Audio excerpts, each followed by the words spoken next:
Cosa significa per te essere il capitano di questa squadra? Significa avere la responsabilità di qualsiasi membro della squadra, ma anche essere un esempio per tutti. È un forte senso di responsabilità perché è il primo anno in elite, quindi grande responsabilità. Che tipo di capitano cerchi di essere? Più motivatore o più esempio in campo?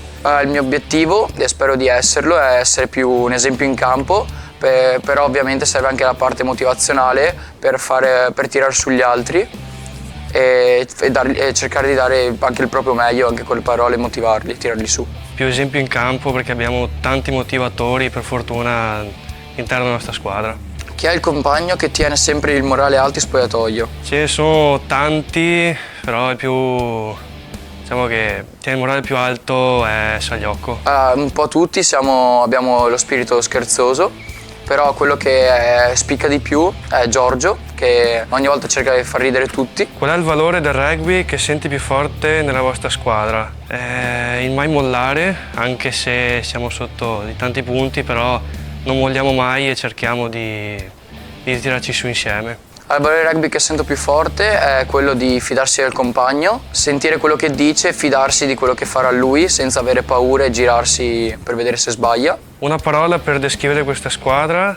La parola, secondo me, quella più importante è tenacia, che abbiamo sempre lo spirito combattivo e di rialzarci sempre anche al minimo sbaglio e far capire chi siamo. Unione, perché anche appunto nei momenti più difficili cerchiamo di fare gruppo e tornare su. Il rapporto con gli arbitri, quanto è difficile ma allo stesso tempo importante mantenere un dialogo costruttivo con il direttore di gara per proteggere la squadra. È difficile perché su alcuni aspetti puoi essere anche non d'accordo con l'arbitro, però cerchi lo stesso di tenertelo dentro, cercare di spiegargli all'arbitro cosa non va, però molto dura. Allora, quanto è difficile anche in base all'arbitro.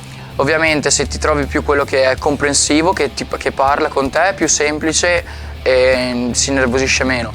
Però quando trovi quello che innervosische semplicemente, è più difficile anche tenere a bada tutte le proteste, anche che mi vengono fatte a me da segnalare. Cosa dice ai ragazzi nel cerchio prima del kick-off per accendere la scintilla e far capire che siamo pronti alla battaglia? Non c'è una frase specifica che dico sempre, ma sì, che ogni partita è a sé, ogni partita ha lo stesso valore e ovviamente di partire subito a palle e far capire a tutti chi siamo. Le cose andate bene all'allenamento, di riportarle in partita e anche se la partita è dura, di mai mollare e andare avanti insieme.